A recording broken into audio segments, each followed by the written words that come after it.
سبحان اللہ و بحمدہ عدد خلقہ و رضا نفسہ و زینت عرشہ و مداد کلماتہ. اعوذ باللہ من الشیطان الرجیم. بسم اللہ الرحمن الرحیم. رب اشرح لی صدری ویسر لی امری واحلل عقدۃ من لسانی یفقہوا قولی واجعل لی وزیرا من اہلی. اللهم ألهمنا رشدا وأعذنا من شرور أنفسنا. اللهم أرنا الحق حقا وارزقنا اتباعه. اللهم أرنا الباطل باطلا وارزقنا اجتنابه. آمین ثم آمین. تفسیر سورہ آل عمران آیت نمبر 33. إن الله اصطفى آدم ونوحا وآل إبراهيم وآل عمران على العالمين ذرية بعضها من بعض والله سميع عليم. بے شک، اس میں شک کوئی نہ کرنا، بلا شبہ اور شک کے ایک واقعہ اور حقیقت یہ ہے کہ اللہ نے چن لیا. اللہ نے چن لیا آدم علیہ السلام کو، نوح علیہ السلام کو، آل ابراہیم کو اور آل عمران کو اوپر تمام جہانوں کے. یہاں سے اب جیسے میں نے آپ کو بتایا تھا کہ پہلے سے لے کے پہلے 3 رکوعات تک یہ انیشل پارٹ ہے، اور چوتھے رکوع سے آگے اب یہاں سے وحی کی آیات کے ذریعے کلام کا وہ سلسلہ شروع ہوتا ہے جو نبی صلی اللہ علیہ وسلم پر 9 ہجری میں نازل ہوا.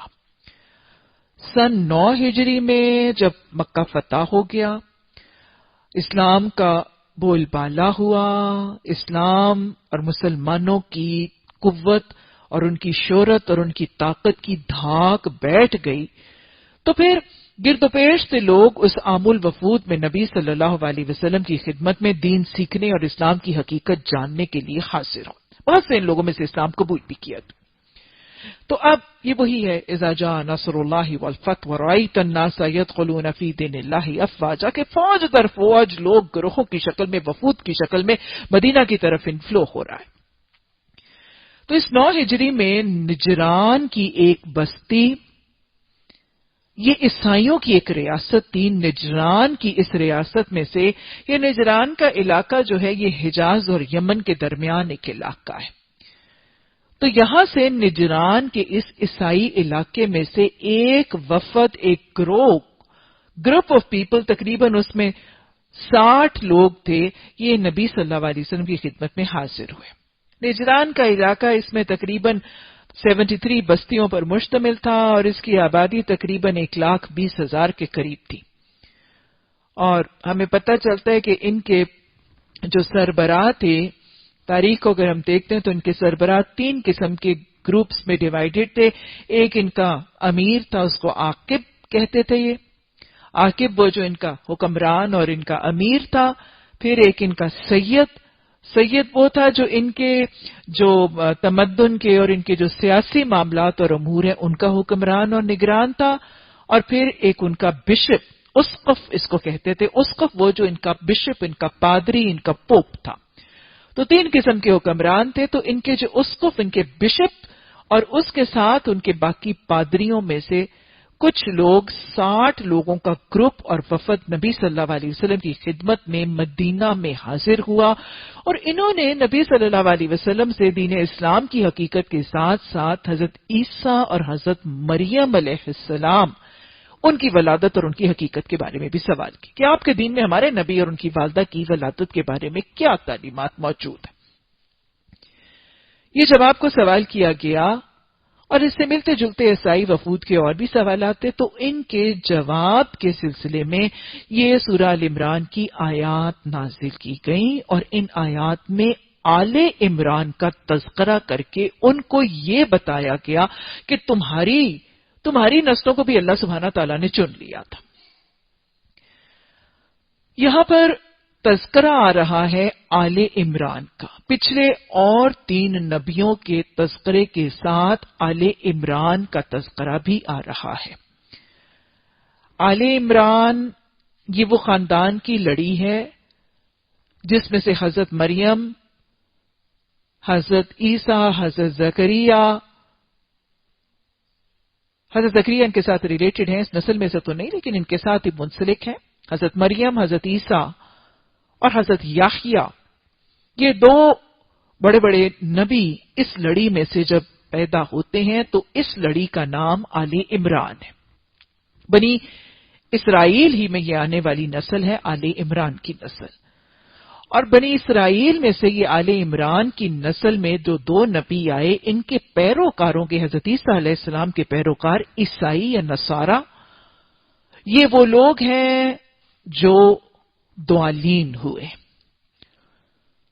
اور میں نے آپ کو اسی دن بتایا تھا کہ سورہ الفاتحہ میں جب قاری قرآن مغضوب اور دوالین کے راستے سے بچنے کی دعا اور انعمت علیہم کے راستے پر چلنے کی دعا کرتا ہے تو اللہ سبحانہ تعالیٰ آگے 2 صورتیں سورہ الامتین، 2 امتوں کے حالات کے بیان کرنے والی صورتیں، سورہ بقرہ جس میں مغضوب یہودیوں کے حالات بتائے گئے ہیں، اور سورہ آل عمران جس میں دوالین یعنی عیسائیوں کے حالات بتائے گئے.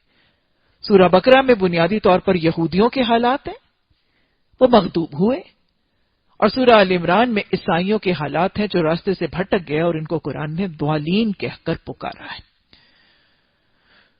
تو یہاں پر اسی حوالے سے چونکہ آل عمران کا تذکرہ ہے اور اس سورہ الامتین میں اب عیسائیوں کی اور حضرت عیسیٰ علیہ السلام کے پیروکاروں کی داستان موجود ہے، تو اس حوالے سے اس سورت کا نام بھی سورہ آل عمران رکھا گیا ہے.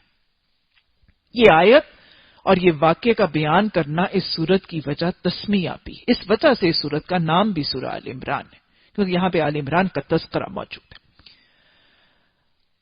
اس آیت نمبر 33 میں اللہ سبحانہ تعالیٰ نے اپنے کچھ خاندان کی لڑیوں کو چن لینے کا تذکرہ فرمایا ہے. ان اللہ اصطفیٰ، اس میں شک کوئی نہ کرنا کہ اللہ نے کچھ خاندانوں کو چن لیا تھا. تو چنے جانے والے گھرانوں کا تذکرہ ہے.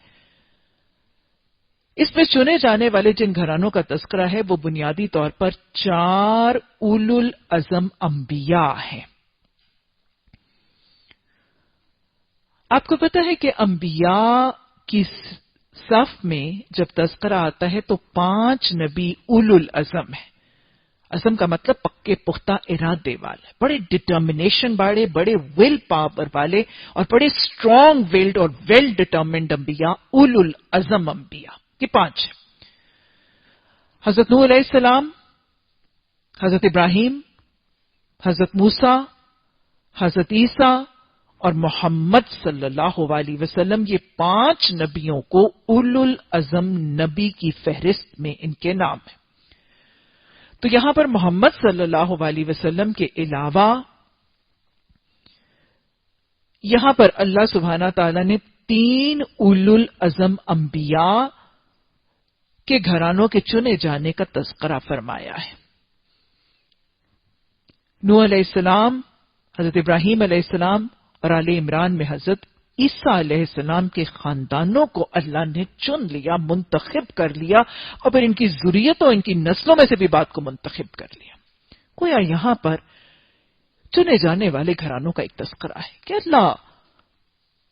اللہ نے ان گھرانوں کو کیوں چنا. ایسے چنے جانے کی داستان ہم نے سورہ بقرہ میں بھی پڑھی تھی.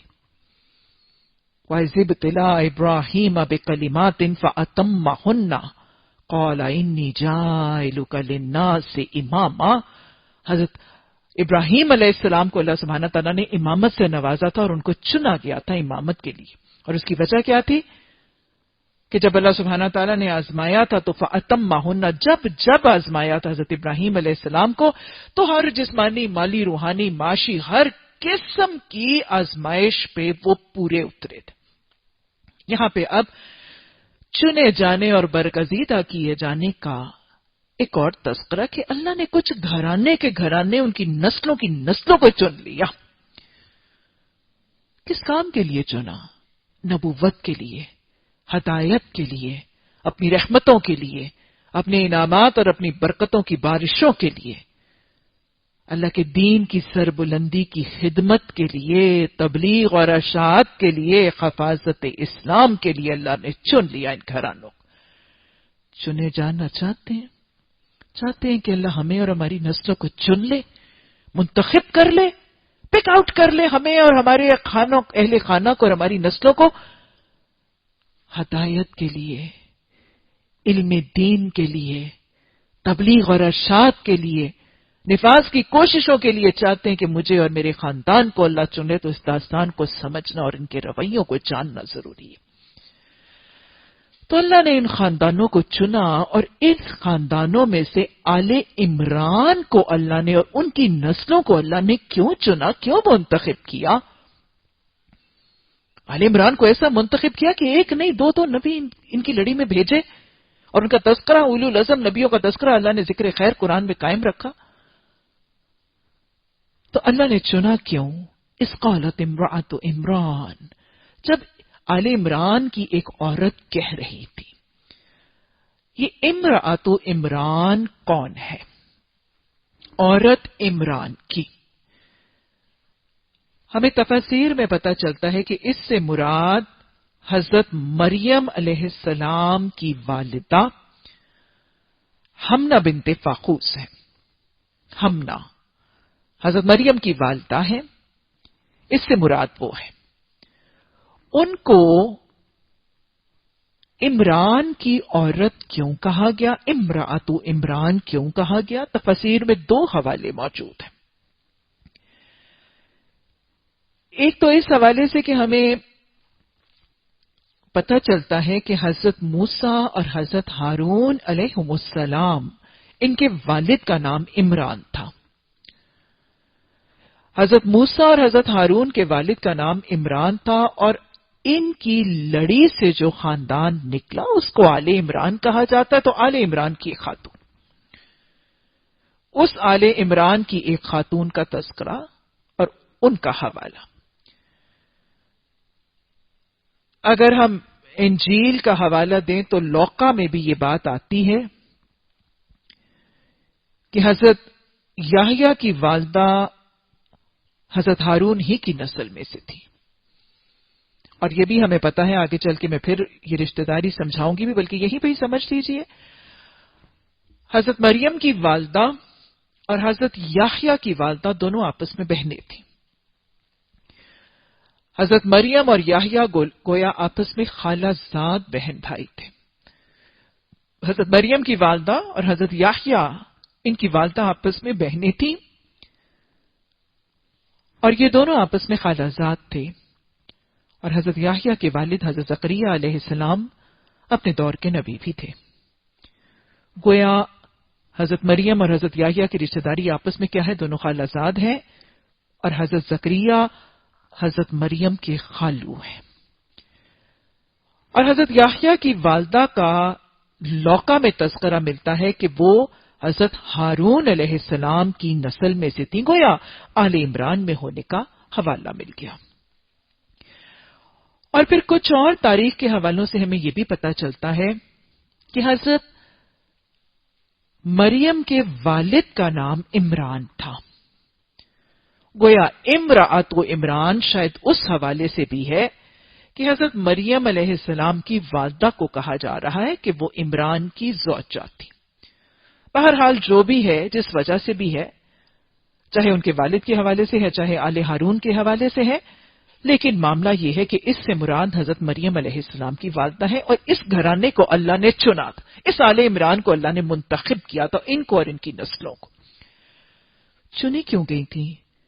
کسی مرد کی عبادت اور اس کے رویے کی وجہ سے نہیں، ایک خاتون، اس نسل کی ایک خاتون کے رویے کی وجہ سے۔ یاد رکھیے گا، خواتین اسلام کے اندر بڑی طاقت ہے۔ اگر ایک خاتون چاہے تو اپنے گھرانے کو منتخب کرنے اور کروانے کا ذریعہ بن سکتی ہے۔ کیا تاریخ میں نمونے اور مثالیں موجود نہیں ہیں؟ حضرت افرا، حضرت خنسا، حضرت ام عمارہ، حضرت اسمہ بنت بکر، آپ صلی اللہ علیہ وسلم کی پھوپھی حضرت صفیہ، کیا ایک سے ایک نمونے موجود نہیں ہیں؟ اور کیا حضرت فاطمہ بنت خطاب کا نمونہ موجود نہیں ہے؟ خواتین اسلام کو اپنی طاقت کو محسوس کرنا ہے، یاد رکھ، ایک خاتون کا رویہ اس گھرانے کو منتخب کرانے اور اس کو چن لیے جانے کا ذریعہ اور وسیلہ بن گیا۔ اللہ ہمیں یہ رویے اور وتیرے سیکھنے والیاں بنا دے، اور اللہ ہمیں اپنے گھرانوں اور ہمیں اپنی نسلوں کی بزرگی، ان کے درجات کی بلندی کا وسیلہ بنا دے۔ اللہ ہمیں اپنے والدین کے لیے اور اللہ ہماری اولادوں کو ہمارے لیے صدقہ جاریہ بنا دے۔ اس خاتون کا رویہ کیا تھا؟ کون سا رویہ تھا جس کی بنیاد پر ان کا پورے کا پورا نسل اور گھرانہ چنے گئے؟ اس قالت امرأۃ عمران ربی انی نذرت لک ما فی بطنی محررا، اللہ سبحانہ تعالی یہ جو میرے رحم میں ایک حمل ٹھہر گیا ہے اس کی میں نظر مان دیتی ہوں، لقا تیرے لیے میں اس کو نظر کر دیتی ہوں، محررن آزاد کیا جانے والا۔ یہ تھا وہ رویہ، یہ تھا وہ رویہ ایک عمران کی عورت کا۔ آل عمران کی نسل میں ایک عورت تھی جس نے حمل ٹھہرا تھا، حمل ٹھہرا تھا، حمل کے ٹھہرنے کا علم ہوا تھا، تو یہ اللہ سے نظر مان لی تھی کہ اللہ اس حمل سے پیدا ہونے والا بچہ میں تیری محبت میں، تیرے دین کی خدمت میں، تیرے دین کی اشاعت میں، تیرے دین کی تبلیغ اور نفاذ کے لیے آزاد کر دوں گی، وقف کر دوں گی۔ وقف اللہ حمل ہوتے وقت ہی، پیدائش سے پہلے حمل کے ٹھہرتے وقت ہی یہ وہ رویہ ہے۔ والذین آمنوا اشد حبا للہ، اللہ کی محبت اتنی شدید تھی کہ وہ خالق کے حکم اور خالق کے اذن سے جو ہی حمل ٹھہرا اور اس خاتون کے علم میں آیا کہ اس خالق کی دین سے مجھے ایک اولاد نوازی جانے والی ہے، دی جانے والی اولاد کے شکر کا طریقہ کیا تھا، اس اولاد کو رضائے الہی کے لیے وقف کر دیا، نظر مان لی۔ محررن آزاد، میں اسے دنیا کے جھنجٹوں سے آزاد کر دوں گی، اس کو اپنی خدمت، اپنے حقوق سے آزاد کر دوں گی، یہ والدین، بھائی بہنوں کے، رشتہ داروں کے حقوق سے، اپنی برادری اور اپنے معاشرے کے حقوق اور اپنے کمانے کھانے کے جھنجٹوں سے آزاد ہوگا، یہ خالصتاً تیرے دین کے لیے وقف ہوگا، یہ میں نظر مانتی ہوں۔ اللہ ایسی وسعتیں عطا فرما، اللہ سبحانہ تعالیٰ ایسے اپنے تن من دھن اور اپنی نعمتیں رب کی رضا کے لیے خرچ کرنے کی توفیق عطا فرما۔ فتقبل منی، اللہ تو قبول کر لینا مجھ سے۔ پیش کر دی اولاد، حمل ٹھہرا اولاد کو اللہ کے لیے نذرانے کے طور پر وقف کرنے کے لیے پیش کیا، اور پھر کہا فتقبل منی۔ اصول کیا ہے؟ نیکی کیا کریں، لیکن نیکی کرنے کے بعد اس کی قبولیت کی فکر کی کوشش اور اس کی قبولیت کی دعائیں بھی کیا کریں۔ نیکیاں کرنے کے بعد اترانا، غرور کرنا، گھمنڈ کرنا اور اپنی بخشش پر تکیہ لگا کے بیٹھ جانا، یہ نیکوکاروں کا رویہ نہیں ہے۔ عاجزی ہے یہاں پہ، انکساری یہ نظر آ رہی ہے، عاجزی ہے، انکساری ہے، تقویٰ ہے، رب کے حرص، رب کی شوق کا حرص ہے۔ یہ سارے رویے جو قبولیت کی وجہ بنے تھے، یہ سارے وجہ ہیں جو چن لیے جانے کی وجہ بنے تھے۔ فتقبل منی انک انت السمیع العلیم، اللہ تو سن رہے، میں جو نظر مان رہی ہوں، میں جو تیرے لیے پیش کر رہی ہوں، تو اس کا جاننے والا بھی ہے، تو میری حالت کو ماننے والا بھی ہے۔ کچھ روایات میں یہ بھی پتہ چلتا ہے کہ حضرت مریم کی جو والدہ ہیں، ان کو جب بار بار حمل ہوتا تھا تو حمل گر جاتا تھا۔ بار بار اس تکرار حمل کے بعد جب حمل ٹھہرا تو انہوں نے یہ نظر مانی کہ الہی اب اگر میرا بچہ صحیح سالم ہوا تو اس کو میں تیرے دین، تیری رضا، تیرے دین کے خدمت کے لیے وقف کروں گی، اور اللہ نے یہ وقف کرنا قبول بھی کیا۔ اللہ سبحانہ تعالی ہمیں یہ فہم اور فراست عطا فرما دے۔ فلما وضعتها، بس جب اس عورت نے، جس نے وہ بچہ اللہ کی خاطر اپنے رحم مادر کے اندر ہونے والے بچے کی نظر مانی تھی، جب اس نے اس کو جنا، قالت ربی انی وضعتها انثى، اللہ میں نے تو اس کو بیٹی جن دیا۔ ہاں، جب نظر مانی تھی تو دل میں کیا خواہش اور ارادہ تھا اور کیا آرزو تھی کہ اللہ میری گود ہری کرے گا، میرے ہاں بیٹا ہوگا تو میں اس بیٹے کو تیرے دین کا خادم بناؤں گی، اس بیٹے کو تیرے دین کا مبلغ بناؤں گی، تیرے دین کا مجاہد بناؤں گی۔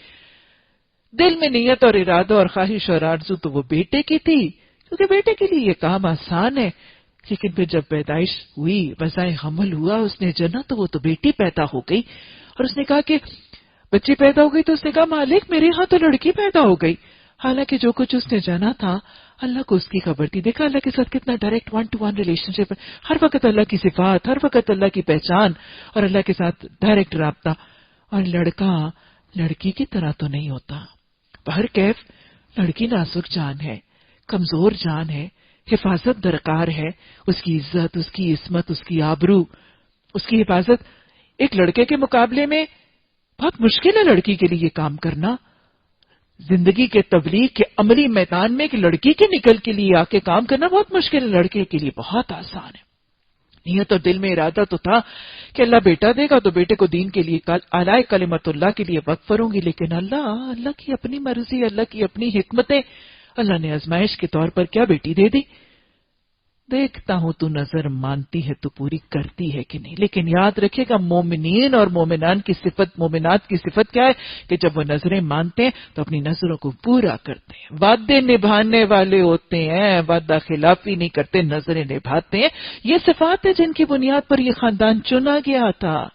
اس خاندان کی خواتین کی شان دیکھیے کہ اللہ سبحانہ تعالیٰ سے اپنی اولادوں کی نظریں کس مرحلے پہ مان رہے ہیں، اپنی اولادوں کو کس کام کے لیے آزاد کر رہے ہیں، اور پھر اپنی اولاد کے لیے منتے نظریں مانتے ہیں تو لڑکے کی جگہ لڑکی بھی راہ اللہ قربان کرنے کے لیے تیار ہے۔ فوراً ہی ذرا ہلکی سی ولادت کے بعد پریشان ہوئی، اللہ یہ تو بیٹا نہیں ہے تو بیٹی ہوگی، اور تجھے پتا کہ بیٹا بیٹی جیسے نہیں ہوتا۔ پھر کہنے لگی، ساتھ ہی کہنے لگی وَإِنِّي سَمَّيْتُهَا مریم، اچھا خیر ہے کوئی بات نہیں، بیٹا تو بیٹا ہی، بیٹا نہیں ہے تو بیٹی سے، میں نے اس کا نام مریم رکھ دیا۔ یہ مریم کا نام رکھنا بذات خود انڈیکیشن تھی۔ مریم عبرانی زبان کا لفظ ہے، اور مریم کے مطلب ہے عبادت گزار اور خدمت گار۔ گویا نام ہی میں نظر کی تکمیل کی نشانی دیتی کہ میں نے بیٹی کو اللہ کی عبادت گزار بنا دیا، اور میں نے بیٹی کو اللہ کے بندوں اور اللہ کے دین کی خدمت گزار بنا کے وہ جو میں نے وقف اللہ کرنے کی نظر مانی تھی کہ میرے اس رحم سے جو بچہ پیدا ہوگا میں اس کو دین کے لیے وقف کروں گی، نظر کو پوری کرتی ہیں، سچی ہیں، نظریں پوری کرنے والی ہیں، وعدہ خلافی نہیں، وعدہ نبھانے والی ہیں، اور پھر دین کی خاطر اپنی بہترین اور اپنی نازک ترین اور اپنی محبوب ترین اولادوں کو پیش کرنے والی ہے۔ میں نے اس کا نام مریم رکھ دیا۔ وَإِنِّي أُعِيذُهَا بِكَ وَذُرِّيَّتَهَا مِنَ الشَّيْطَانِ الرَّجِيمِ، اور میں اس کو اور اس کی پوری ذریت کو شیطان مردود سے تیری پناہ میں دیتی ہوں۔ یہ ہے وہ رویے، یہ ہے وہ یہ ہیں وہ خواہشیں، یہ ہیں وہ آرزویں جس کی بنیاد پر یہ گھرانہ منتخب کر دے۔ حمل کے ہوتے وقت یہ خواہش اور یہ آرزو کہ میری ہونے والی اولاد وقف اللہ ہے۔ حمل کے ہوتے بعد سب سے پہلی دعا وضع حمل پر یہ کہ اللہ اس کو شیطان کی اکساہٹوں سے اپنی پناہ میں رکھنا۔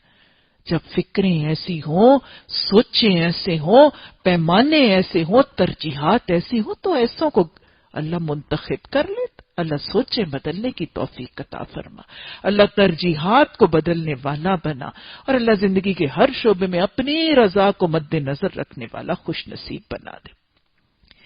وَإِنِّي أُعِيذُهَا بِكَ وَذُرِّيَّتَهَا مِنَ الشَّيْطَانِ الرَّجِيمِ، یہ وہ دعا ہے جو حضرت مریم علیہ السلام کی والدہ نے ان کی ولادت کے وقت مانگی۔ اس دعا کی برکت اور اس دعا کا اعجاز دیکھیے کہ حدیث کے الفاظ آتے ہیں، آپ صلی اللہ علیہ وسلم نے فرمایا کہ جب کوئی بچہ پیدا ہوتا ہے، جب کوئی بچہ، انسان کا جو بچہ، جب کوئی بچہ پیدا ہوتا ہے تو شیطان اس کو کچوک کے دیتا ہے۔ کچوک کے دینے کا مطلب چبھوتا ہے، شیطان اس کو کچوک کے دیتا ہے، جس کی وجہ سے وہ بچہ چیختا ہے اور روتا ہے۔ پیدا ہوتے سارا آپ نے دیکھے بچے فوراً کرائی کرتے ہیں۔ آج ہم گائنیکالوجسٹ سبسٹیٹیوشن بیبی کرائی نہ کرے تو ہم پریشان ہو جاتے ہیں نا۔ وہ بچہ روتا کیوں؟ کیونکہ شیطان اس کو کچوک کے دیتا ہے۔ جب کوئی بچہ پیدا ہوتا ہے تو شیطان اس کو کچوکے دیتا ہے، جس کی وجہ سے وہ بچہ چیختا ہے اور وہ روتا ہے۔ لیکن اس شیطان کے عمل سے صرف 2 ہی بچے محفوظ رہے. کون سے؟ حضرت مریم اور حضرت عیسیٰ علیہ السلام، بوجہ اس دعا کے جو اس ماں نے کی تھی. اور وہ دعا کون سی تھی؟ وَإِنِّي أُعِيذُهَا بِكَ وَذُرِّيَّتَهَا مِنَ الشَّيْطَانِ الرَّجِيمِ.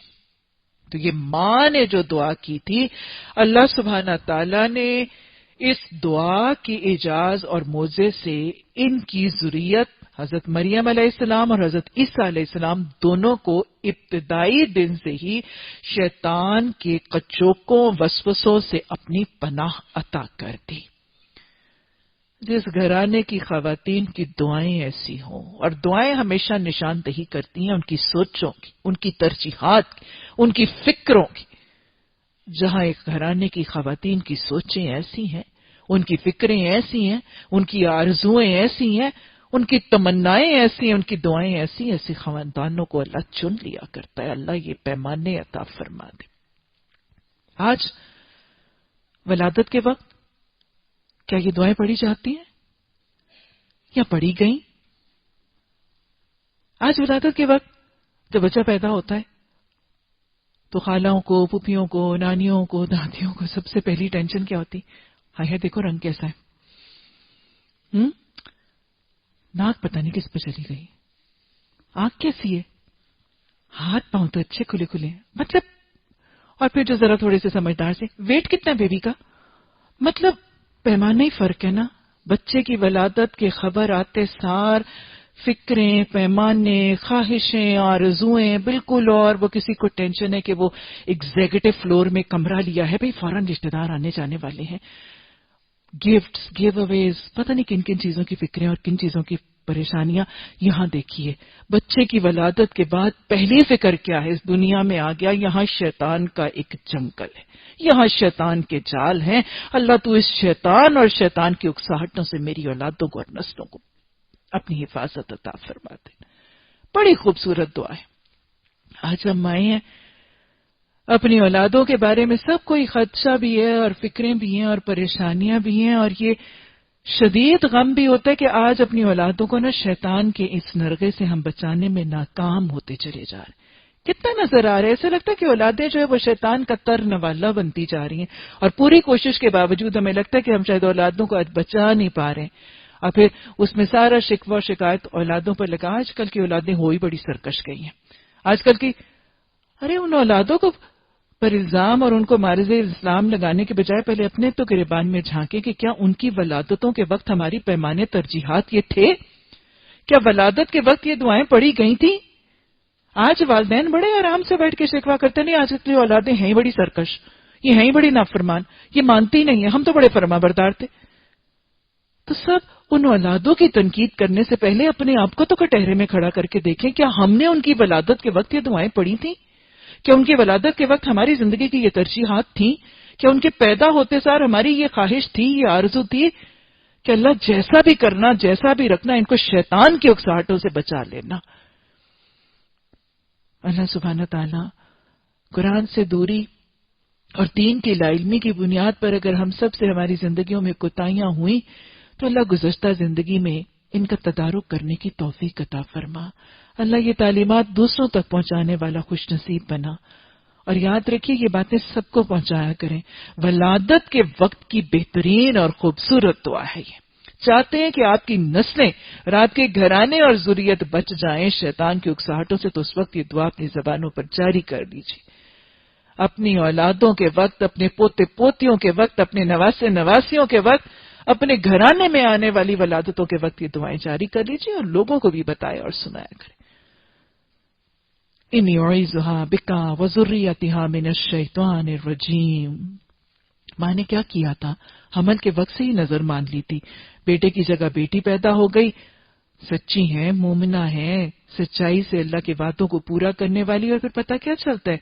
نظر ماننے کا تصور بھی موجود ہے، لیکن جب نظر مانی جائے تو اس کو پورا کرنا بھی مومن کی صفت اور مومن کا طریقہ ہے. بہرحال نظر مان لی تو اللہ نے کیا کیا؟ وہاں کیا کہا تھا؟ فتقبل منی. اللہ نے کیا کیا؟ فتقبلھا ربھا. ان کے رب نے اس کو قبول کر لیا. اب سمجھ آیا کہ اللہ نے گھرانے کو کیوں چنا تھا، اور اللہ کن گھرانوں کو چنتا ہے؟ جن کی خواتین اپنے تن من دھن اپنی پیاری سے پیاری چیز کو راہ للہ وقف کر دیتی ہیں۔ چوتھے سپارے کا آغاز، لن تنالوا البر حتی تنفقوا مما تحبون، یہ عمل نظر آ رہے، نیکی کی بلندی پر پہنچ نہیں سکتے جب تک تم اپنی دل پسند چیزیں خرچ کرو۔ ایک حاملہ ماں کو سب سے پیاری چیز اس کا حمل پہ ہونے والا بچہ، ایک ماں جس کی اولاد پیدا ہو جاتی ہے وہ اس کی گود میں آنے والا بچہ، پھر اس کا سب سے محبوب بچہ، یہ ساری محبوب چیزیں اللہ کی رضا کے لیے پیش کر رہی ہیں اور اس کے لیے پورے کا پورا وقف اللہ کرنے کا طریقہ اختیار کر رہی ہیں۔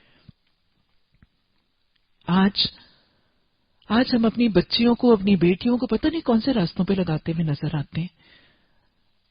آج بچوں کو، میں تو کبھی بھی دنیاوی تعلیم کے خلاف نہیں، پڑھائیں ان کو۔ آج بچوں کو دنیا بھر کی تعلیم دی جاتی ہے، 20 22 24 سال دنیاوی تعلیم۔ دنیاوی تعلیم کے ساتھ cooking, baking, cutting, stitching, flower making, makeup courses, پتہ نہیں کیا کیا، ریفائننگ کورسز، فنشنگ کورسز، کیا کیا دنیا جہان کی چیزیں سکھا دی جاتی ہے۔ اگر نہیں سکھایا جاتا تو قرآن نہیں سکھایا جاتا۔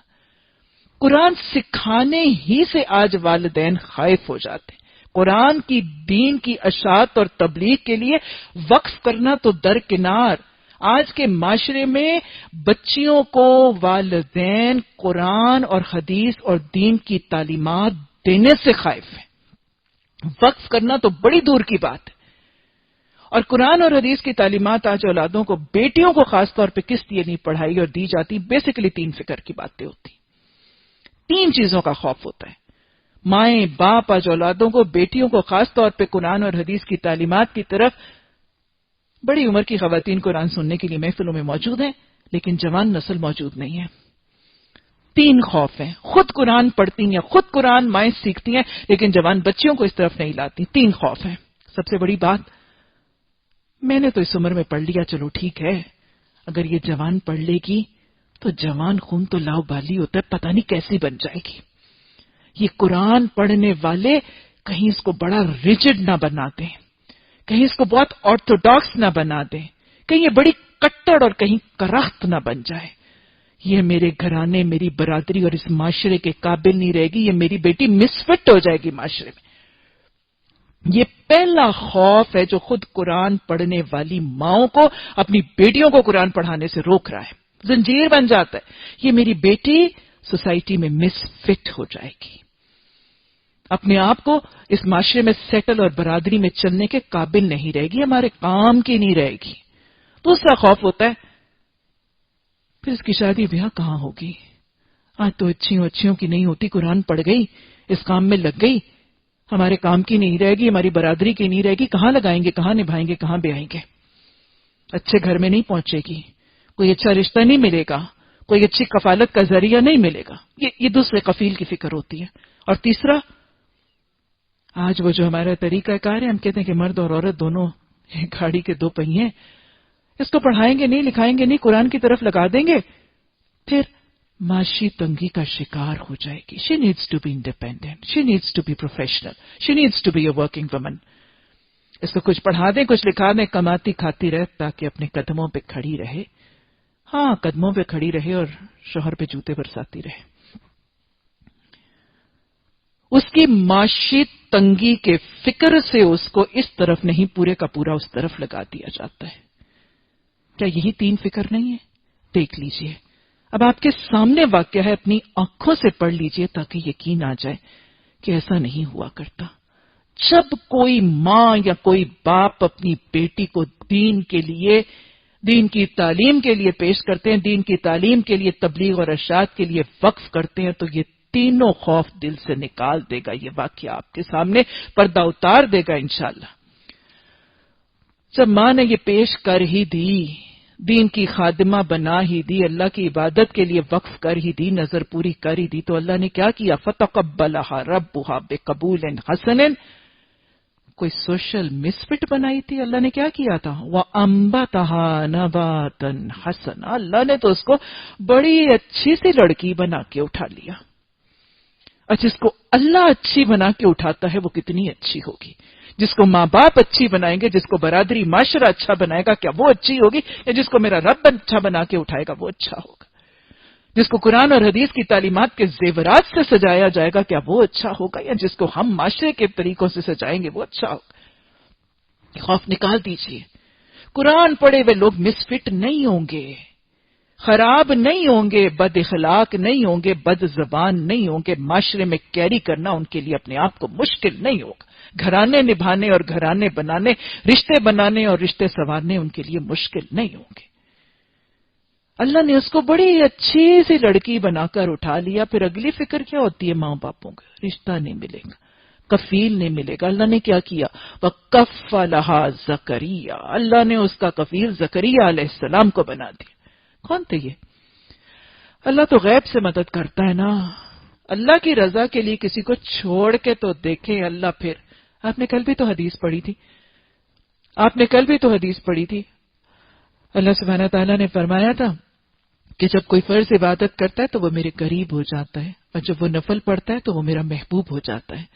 اور جب وہ میرا محبوب ہو جاتا ہے تو میں اس کے ہاتھ بن جاتا ہوں، اس کے کان بن جاتا ہوں، اس کی آنکھ بن جاتا ہوں، اس کے پاؤں بن جاتا ہوں.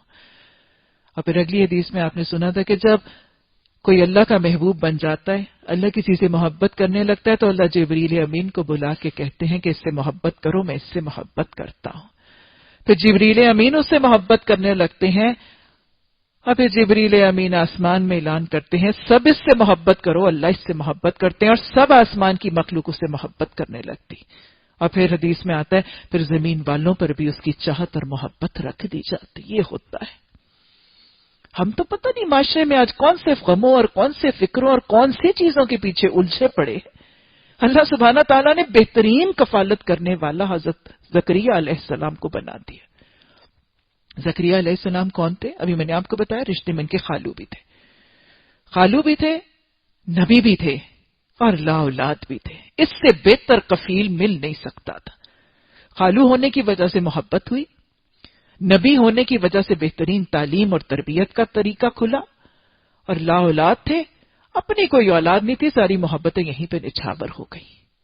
اللہ ایسے وسیلے بنایا کرتا ہے. اللہ کی راہ میں وقف کر کے تو دیکھیں. ارے پورا نہیں وقف کر سکتے تو تھوڑے سے اوقات اللہ کے دین کے لیے پیش کر کے تو دیکھیں. اللہ ناکام نہیں چھوڑا کرتا. اللہ ناکام اور نامراد نہیں چھوڑا کرتا. اللہ نے کفالت دی. پھر اگلا فکر کیا ہوتا ہے؟ ماؤں باپوں کو بھوکی مر جائے گی بیچاری. ارے دین کی بنا دی، قرآن پہ لگا دی، بھوکی مر جائے گی. آج کے زمانے میں تو کچھ مال ہوگا، کچھ کمائے گی تو کچھ کھائے گی. پھر تو ساری زندگی شوہر کے آگے ہتھیلی پھیلا کے کھڑی رہے گی. رازق تو رب ہے، بھوکا مرنے تو نہیں دیتا، رزق تو اس نے دینا ہے. زکریا جب کبھی اس کے پاس محراب میں جاتا تو اس کے پاس کچھ نہ کچھ کھانے پینے کو سامان پاتا. رازق تو وہ ہے. پوچھتا مریم یہ تیرے پاس کہاں سے آیا؟ وہ جواب دیتی اللہ کے پاس سے آیا ہے. ذرا پڑھ لیجئے ان اللہ یرزق من یشاء بغیر حساب. اللہ جس کو چاہتا ہے بغیر حساب کے دیتا ہے. یہ کیا تھا؟ اللہ سبحانہ تعالیٰ نے قبول بھی کیا، مسفٹ بھی نہیں بنایا، بہترین بچی بنا کر اٹھایا. اور بہترین بچی ایسے جس کا قیامت تک ذکر خیر رہا، یہ بچی بنا کر اٹھایا. اللہ نے کفالت کے لیے بہترین آپشنز اویلیبل کر دی، اور اس کا اللہ سبحانہ تعالیٰ نے غیب سے جنت کے میووں کی شکل میں اتار دیا. حضرت زکریا علیہ السلام، روایات سے پتہ چلتا ہے کہ جب حضرت مریم علیہ السلام کے پاس جاتے تھے تو وہاں پہ کوئی نہ کوئی پھل، کوئی میوے، اور دنیا کے میووں اور پھلوں سے بہت زیادہ عمدہ میوے پاتے. اور وہ حیرت سے پوچھتے تھے، کیونکہ یہ پردہ نشین تھیں اور ان کے کفیل کے علاوہ کسی اور کو ان کے پاس جانے کی اجازت ہی نہیں تھی. یہ بیت المقدس میں تھی اور وہاں پہ عبادت کے لیے انہوں نے اپنے آپ کو مختص کر لیا تھا.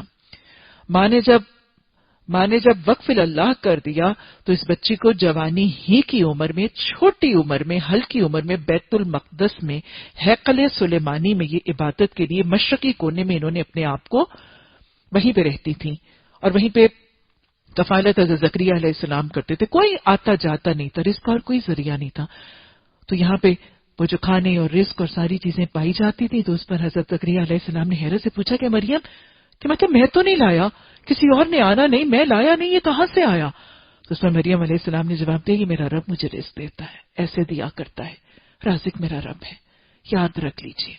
اگر میں آپ آج اپنے آپ کو یا اپنی اولادوں کو یا اپنی بیٹیوں کو دین سیکھنے اور سکھانے، دین سمجھنے اور سمجھانے، دین کی تبلیغ کے لیے، ارشاد کے لیے، تعلیم کے لیے وقف کریں گے تو اللہ بڑی عمدہ ترین تربیت کرے گا۔ وہ قرآن کو جو تھام لیا کرتا ہے، قرآن تو محبت سے اس کو بلندی اخلاق کی طرف لے جاتا ہے، اللہ اس کی کفالت کا ذمہ لے گا۔ جب کوئی اللہ کے کام کے لیے نکلتا ہے تو اللہ اس کے کام کے لیے نکل آتا ہے، جو اللہ کے دین کی حفاظت کے لیے نکلتا ہے پھر اللہ اس کی حفاظت خود ہی فرماتا ہے۔ اور پھر رزق کی تنگی کے پیش نظر، رزق کی تنگی کے خوف پر کبھی دین سیکھنے سکھانے کے عمل کو چھوڑیے گا نہیں، رازق میرا وہ رب ہے۔ اللہ سبحانہ تعالی، اللہ توکل عطا فرما، اللہ قناعت عطا فرما، اور اللہ یہ واقعات جو پڑھتے ہیں ان کا فہم اور تفکر اور تدبر عطا فرما، اور ایسا فہم عطا فرما کہ راسخ ایمان ہو جائے کہ تیرے راستے میں چلنے سے کوئی ناکام اور برباد نہیں ہوتا، منتخب ہو کے چن لیا جاتا ہے۔ حضرت زکریا علیہ السلام کا کہا جا رہا ہے کہ وہ داخل ہوتے محراب میں۔ محراب کا روٹ ورڈ حاربا ہے، حرب کہتے ہیں جنگ کو۔ محراب اگر ہم عربی زبان کا لفظ دیکھیں، جنگ کی جانے والی جگہ۔ کس کی جنگ ہے؟ بندے کی شیطان سے جنگ ہے، عبادت کی جگہ۔ محراب کون سی جگہ ہوتی ہے؟ آپ نے دیکھا ہوگا وہ گول گول آرچز عبادت گاہوں کے اندر، ہماری مسجدوں کے اندر بھی اور ان کی عبادت گاہوں کے اندر وہ محرابیں بنی ہوتی ہیں جہاں پر عبادت کی جاتی ہے۔ اور عبادت کون سا وقت ہے؟ جہاں پر بندہ اللہ کی اطاعت اور اللہ کی ملاقات کرتا ہے اور شیطان کی اکساہٹوں سے جنگ کرتا ہے۔ حضرت مریم علیہ السلام جس حجرے میں انہوں نے اپنے آپ کو خالص کر کے وہاں پہ پابند کر لیا تھا، آگے جا کے سورہ مریم میں واقعات پڑھیں گے کہ پھر انہوں نے ایک پردہ بھی ڈال لیا تھا اور وہ وہیں پہ اس حجاب ہی میں رہتی تھیں اور صرف کفالت کے لیے حضرت زکریا علیہ السلام ان کے پاس آتے جاتے تھے۔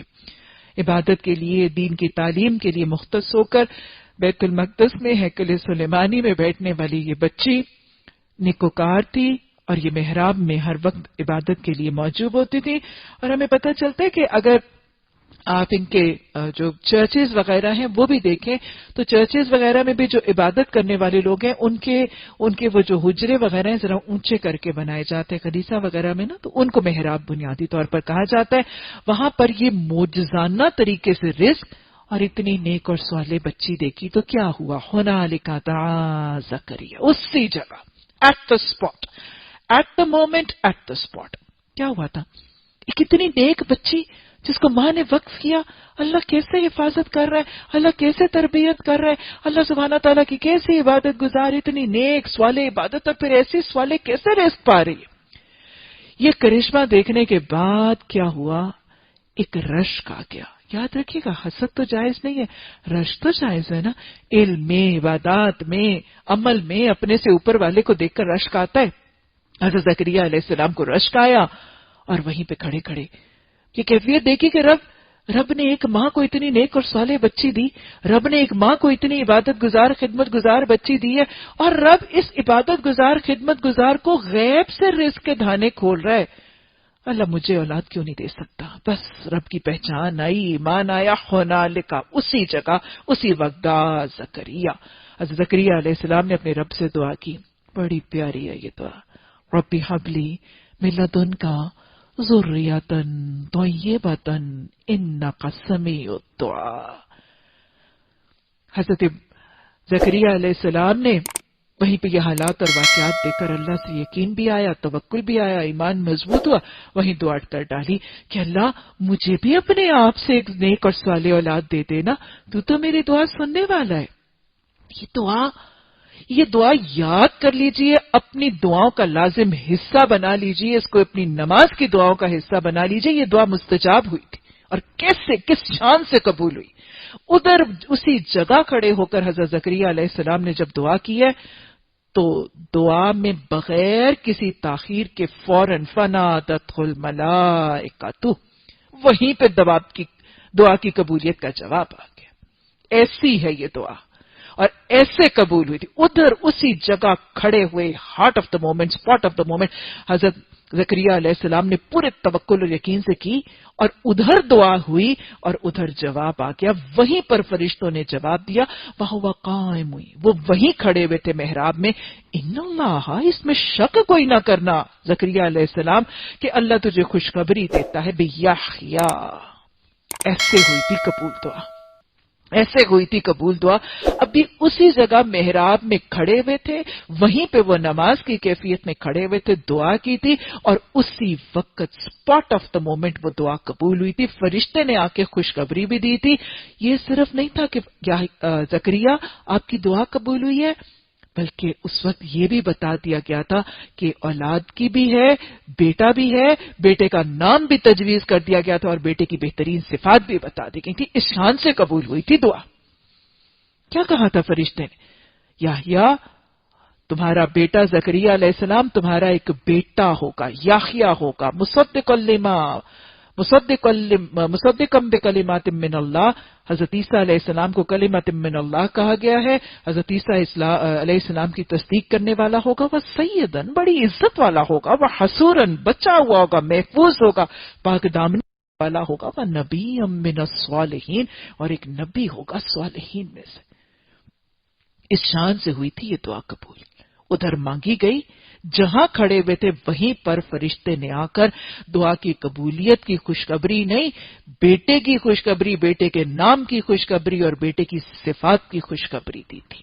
اصول کیا ہے؟ نبیوں کی دعائیں قبول ہوتی ہیں. دعائیں مانگنی ہے تو انبیاء علیہ السلام کی زبان کی دعائیں مانگا کریں. یہ دعائیں مستجاب ہو چکی، ان کے لیے آسمان کے دروازے کھلے. ان کے تو قبولیت کے نام اسی وقت دیے جا چکے ہیں. مانگنی ہے تو یہ دعائیں اپنی دعاؤں میں شامل کر لیجیے. اور یاد رکھیے گا، انبیاء کی دعائیں بڑی مکمل ہوتی ہیں. حاملہ مائیں دعائیں مانگتی ہیں، اللہ بیٹا دے دے، اللہ بیٹا دے دے، اللہ بیٹی دے دے، اللہ بیٹی دے دے. ہاں، یہ دعا کتنی جامع ہے. ذریۃً طیبۃ. کیا ہماری دعائیں عشر نشیر ہیں ان کی تکمیل میں؟ کیا جامعیت میں ہم ان دعاؤں کے قریب بھی جا سکتے ہیں؟ دعا مانگنے کا طریقہ بھی سیکھنا نا، تو ان دعاؤں سے سیکھا کریں. ان دعاؤں کو اپنے لیے لازم کر لیجیے. بہت خوبصورت دعا ہے. اور یہ دعا کب کب مانگنی ہے؟ ایک تو میں نے کہا کہ اس دعا کو یاد کریں. دوسرے میں نے کہا اس کو اپنے لیے لازم کر لیجیے، اپنی نمازوں میں رکھ لیجیے. یہ دعا قبول کیوں ہوئی تھی؟ اتنی اسپونٹینیس قبولیت، اور اس شان میں قبولیت، کیا رویہ تھا؟ بھئی ظاہر ہے ایک تو نبی کی دعا ہے، پھر آپ کو پتا ہے کہ والدین کی دعا قبول ہوتی ہے، ہدایت کے لیے کی جانے والی دعا قبول ہوتی ہے، طیب صالح نیکیوں کی اور بھلائیوں اور خیر کے کاموں کے لیے کی ہوئی دعا قبول ہوتی ہے. اور پھر اس دعا میں کیا تھا؟ انک سمیع الدعاء، یقین سے کی جانے والی دعا قبول ہوتی ہے. وہ دعا جو یقین کے ساتھ، وثوق کے ساتھ، رب پر توکل کر کے اور اس اطمینان کے ساتھ کہ میری دعا قبول ہوگی. حضرت زکریا علیہ السلام کی دعا کی قبولیت کی سب سے بڑی شان یہاں پہ بھی انک سمیع الدعاء، مجھے پتہ ہے تو میری دعا سن رہا ہے. یہ یقین کے ساتھ جب دعا ہوتی ہے تو وہ قبول ہوتی. اور اسی طرح کے ایک اور الفاظ بھی آتے ہیں. حضرت زکریا علیہ السلام نے دعا کرنے کے بعد کہا تھا وَلَمْ أَكُمْ بِدُعَائِكَ رَبِّ شَقِيًّا، کہ اللہ تجھ سے دعا مانگ کے تو کبھی میں ناکام ہوا ہی نہیں. اس یقین اور وثوق کے ساتھ جب دعا ہو کہ میری دعا رد نہیں ہوگی، غافل دل سے نہ ہو، یقین اور وثوق سے ہو، قابل توکل کے ساتھ ہو، اور پھر پوری دل جمعی کے ساتھ ہو، تو وہ دعائیں ضرور قبول ہوتی ہے. کر کے تو دیکھیے رب سے یہ دعا. کس کس موقع پر کرنی ہے؟ جن کو اپنے لیے اولادوں کی خواہش ہے ان کو کرنی ہے. جن کو اللہ نے اولادیں دی ہیں اور ان کو اولادوں کی اولادوں، کیونکہ یہاں پہ صرف اپنی اولاد نہیں، ذریت مانگی جا رہی ہے. اپنے لیے اولادوں کی خواہش ہے ان کو کرنی ہے. جن کو اولادوں کے لیے اولادوں کی خواہش ہے، پوتے پوتیوں، نواسے نواسیوں کی خواہش ہے، اور پھر جن کو اللہ نے اولادیں دی ہیں اور پھر ان کو یہ فکر ہے کہ اللہ یہ طیب اور طاہر بن جائیں، ان کے لیے بھی دعا ہے۔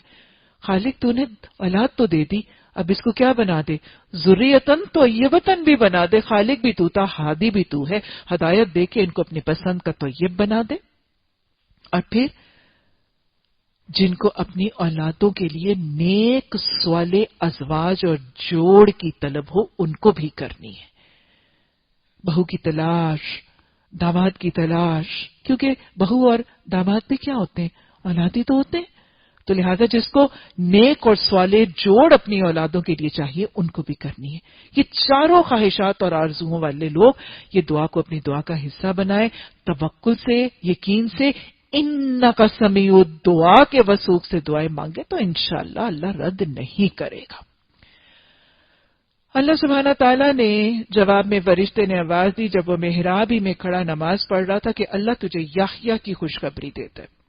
حضرت زکریا علیہ السلام کو بیٹے کی خوشخبری بھی دی گئی تھی، اور بیٹے کا نام بھی اللہ سبحانہ تعالیٰ کی طرف سے خود ہی تجویز کر دیا گیا تھا۔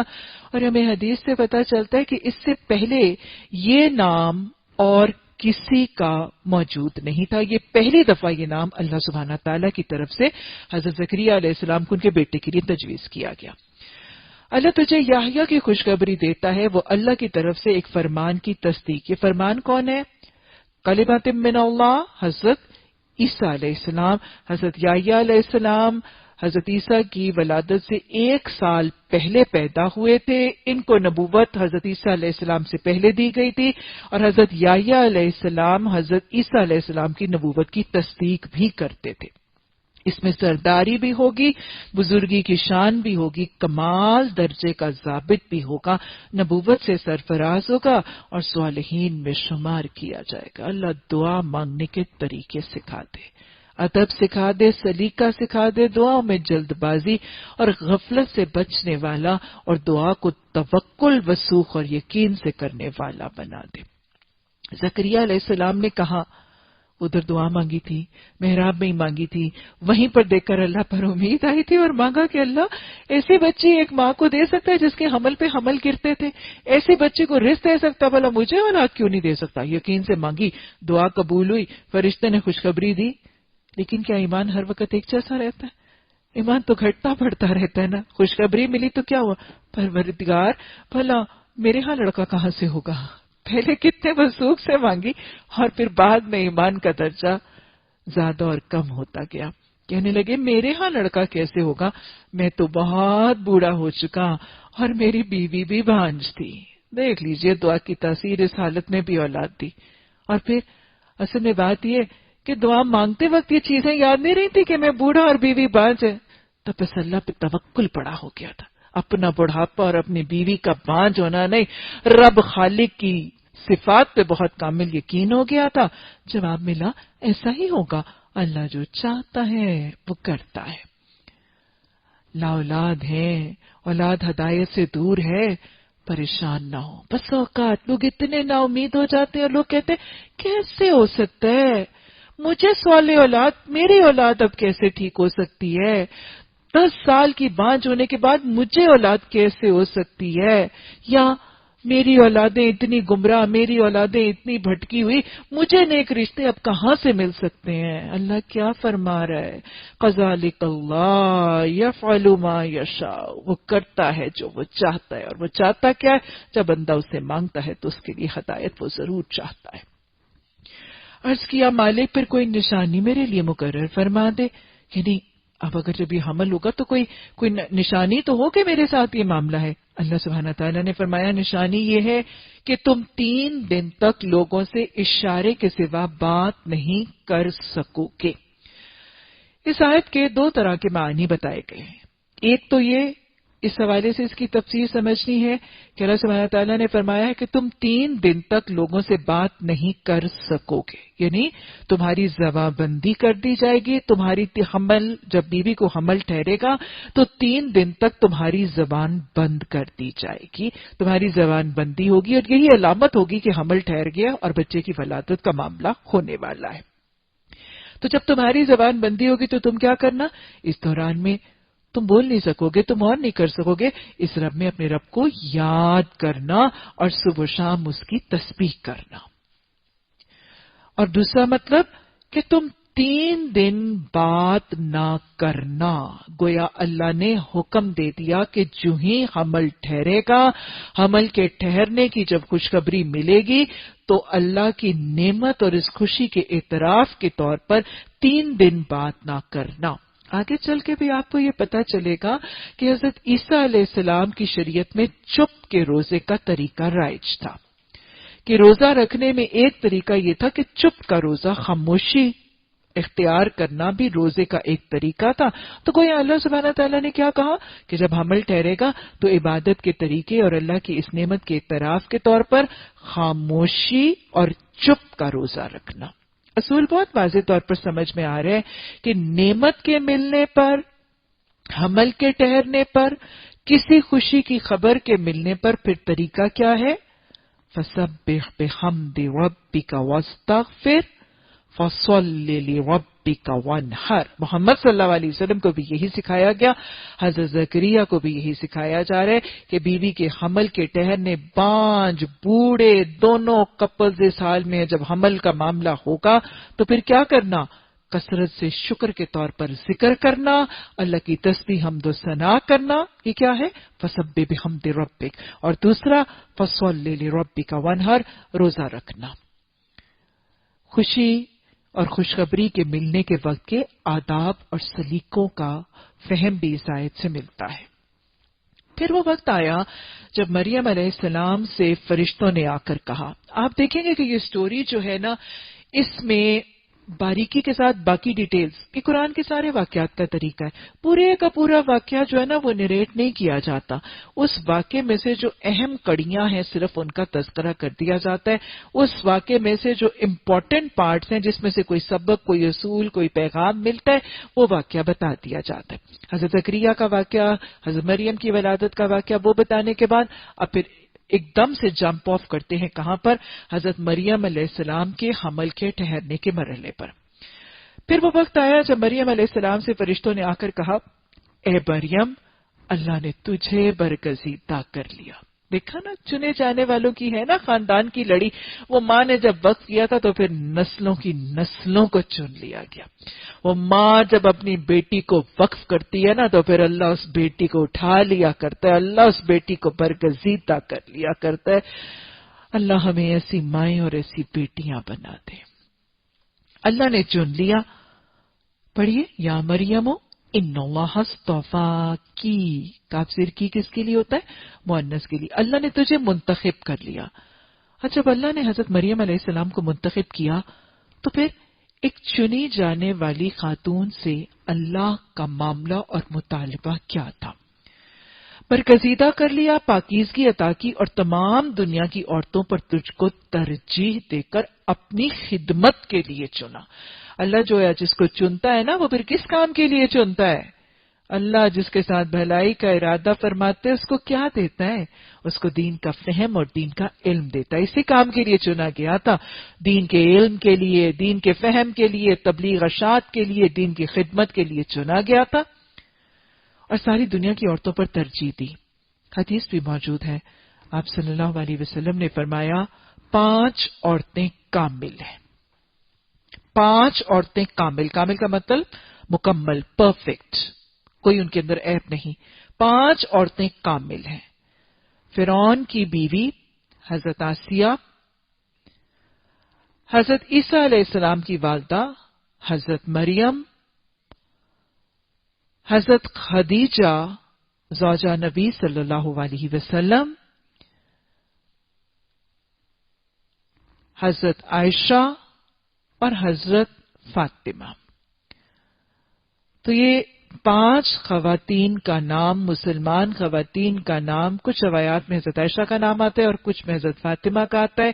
بہرحال احادیث میں حوالے میں تکرار ہے، اکثر روایات میں کہ 4 عورتیں کامل ہیں، آپ نے یہ 4 میں کہیں حضرت عائشہ کا اور کہیں حضرت فاطمہ کا نام دیا۔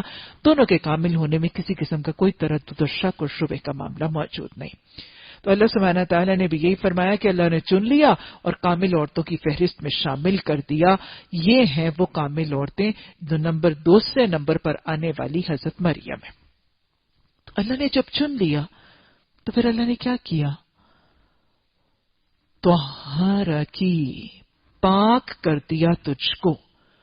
کوئی اللہ جب کسی کو چن لیتا ہے، کسی خاتون اسلام کو چن لیتا ہے، تو پہلا معاملہ کیا کرتا ہے اور پہلی چیز اس سے ایکسپیکٹ کیا کرتا ہے؟ طہارت اور پاکیزگی. کچھ چنی جانے والی عورتوں کو جانتی ہیں؟